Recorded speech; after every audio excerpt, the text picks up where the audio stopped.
Nakakahiya ba na maging isang online seller? Katawa-tawa ba yung ginagawa nila at nakakababa ba ng moral at dignidad ang maging isang online seller? So, ang video na to ay payo para sa mga may kaibigan na online sellers.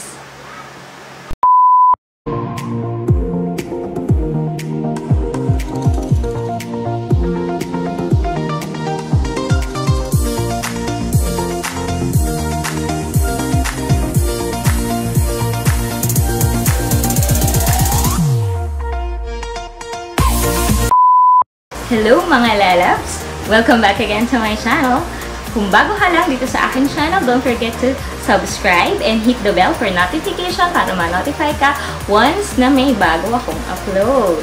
Ako nga pala ulit, si Ma'am Aileen Victoria, teacher, nanay, at saka vlogger.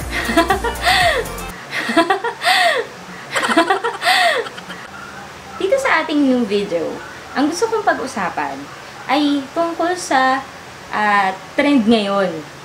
Ang trend ngayon is yung mga online sellers. Yes, because of the pandemic, because of the lockdown, ang taas ng e-commerce ngayon. And every time, especially in the morning, pagkagising mo at magbubukas ka ng phone mo, ng social media mo, ang makikita mo kaagad doon is puro paninda. Puro mga paninda ng friends mo na naging online sellers na rin. Friends mo na naging online sellers na rin. Alam ko po na bawat isa sa atin may mga kaibigan na online sellers. Yung iba, suppliers. Yung iba naman, resellers. O, alam nyo yan. Actually, lahat na sila online sellers. Kapitbahay, kamag-anak, kaibigan. Lahat na sila online sellers. Pero, may mali ba dun? May mali ba dun? At ito pa, ang tendency nung iba, kapag nakita nila yung friends nila, na ang ganda-ganda ng work before, tapos ngayon, nag-online selling, pinagtatawanan nila. Tapos, sasabihin nila, ano ba yan? Puro paninda na lang yung nasa wall niya. Dati, selfie ng selfie. Ngayon, puro produkto. Kaliwat kanan, puro produkto, i-message ka para aalokin ka ng kanyang produkto. Mali ba yun? Mali ba yun? Ito pa, sasabihin lalo na sa Facebook. Ano ba yan? Yung Facebook ginawa ng tindahan. Mali ba yun? Mali ba yun? Mali ba yun? Nakakahiya ba na maging isang online seller? Katawa-tawa ba yung ginagawa nila at nakakababa ba ng moral at dignidad ang maging isang online seller? Pero ang totoo po niyan, hindi. Hindi po katawa-tawa, hindi nakakahiya, at hindi nakakababa ng moral at dignidad ang maging isang online seller, ang maging isang tindera. Dapat nga po hangaan pa natin sila dahil gumagawa sila ng paraan para mabuhay sila, para may kitain sila, para meron kainin ang kanilang pamilya sa marangal na paraan.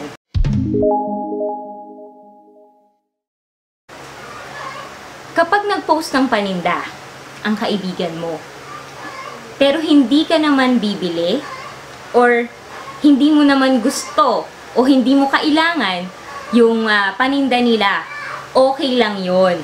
Huwag mong i-ignore. Anong gagawin mo? I-like mo yung post niya para tumaas yung engagement niya at mas may makakita pa nun na maaaring bumili sa kanya. Ang tawag doon, guys, suporta. Suporta. Big word. That is our big word. Suporta. Yun lang po talaga yung kailangan ng mga online sellers, especially these days. Suporta.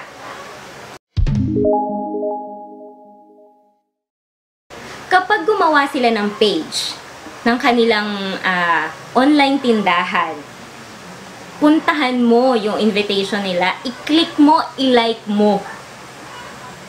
Guys, ang tawag doon, suporta.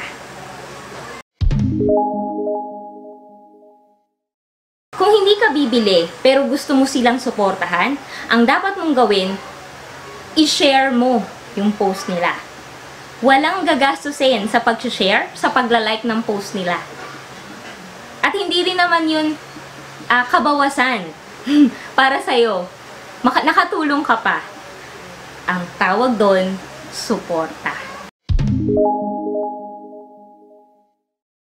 Isa pa, kapag yung kaibigan ninyo ay online seller, sa kanila na kayo bumili.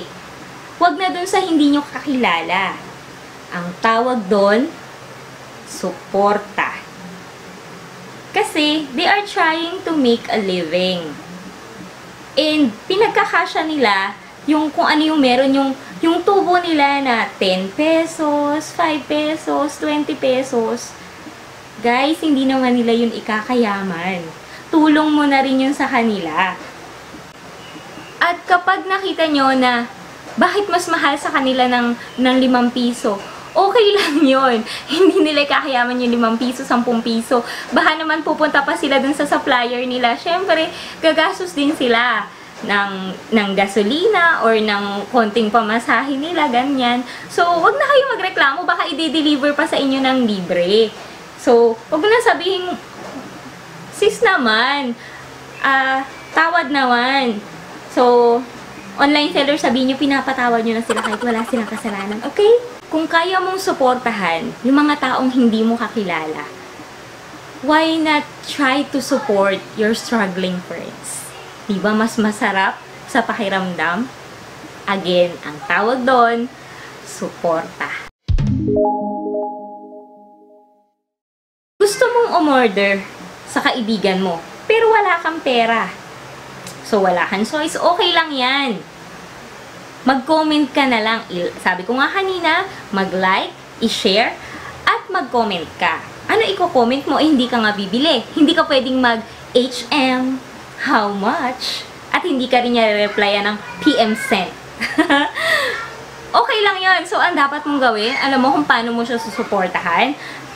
Mag-comment ka, up, wow, nice, gusto ko rin yan, yung ganyan. Para tumaas yung engagement ng friends mo doon sa kanyang post, mas maraming makakakita. Mas marami kasing nagko-comment, mas tumataas siya sa newsfeed. Ganun yung parang algorithm ng social media. Mas maraming engagement, mas maraming nagki-click, mas maraming nagla-like, mas maraming nagko-comment, mas tumataas siya, hindi siya nawawala doon sa feed. So, ganun yung dapat gawin para masuportahan mo ang online seller mo friend. Unawain po natin yung ating mga online sellers na kaibigan. Bakit? Ambisyosa po. Ambisyosa po kasing mga yan. Ambisyosa po. Yes, ambisyosa. Pag sinabi po natin, ako kasi hindi negative sa akin yung pag sinabing ambisyosa. At least may ambisyon. Ibig sabihin po nun, malaki ang pangarap nila. No, may gusto silang marating, may gusto silang maabot. So, para sa akin, pag sinabing ambisyosa ka, no, literally or figuratively man, kung paano man ini-express yun, okay lang. Because I know that I am not just trying hard, I am trying harder. And I think that's a good attitude para ma-prove mo hindi sa kanila, kundi sa sarili mo na kaya mo. No? So, yung mga online sellers po natin na kaibigan, ambisyosa po yan. Ibig sabihin, may pangarap sila. Hindi lang po para sa sarili nila, kundi para na rin sa pamilya nila. So, suportahan po natin sila. Huwag tayong magsasawa na suportahan sila kahit sa napakasimpleng paraan lang na magagawa natin. Ang simple lang po ng aking advice ngayon. So, ang payo ko lang, suporta. Big word, suporta. Para sa mga online sellers natin na kaibigan. So, friends, guys, wag na wag po kayong susuko kung nagsisimula ka pa lamang. Tandaan nyo po, ang pag-asenso ay may proseso, dahan-dahan. Basta, pinakamahirap lang po yung magsimula. Pero kapag alam mo na yung gagawin mo, tuloy-tuloy na po yan. At saka, one step at a time. Never tell yourself na hindi ko na kaya, mahirap yan, benta-benta, laging puyat, kasama po yan sa proseso. Kailangan mo po yan pagdaanan bago ka umasenso. So, nandito kami mga kaibigan ninyo para suportahan kayo. Okay? Hindi namin kayo pagtatawanan, hindi namin kayo lalaitin, at lalong-lalo nang hindi mababa ang tingin namin sa mga nagbebenta, nagtitinda, mga online sellers. Proud na proud po kami sa inyo. So, here's my word na iiwanan para sa lahat. So, bakit ko to vinlog? Medyo nagte-trend lang kasi laging lumalabas sa feed ko. So, kaya naisipan ko, sige, parang gusto ko silang i-uplift yung spirit, spirit nila. So, guys, mga lalabs, iwan ko to sa inyo. Piliin natin lagi na makatulong sa ating kapwa at piliin natin na maging mabuti. Hindi lang ngayon, kundi araw-araw.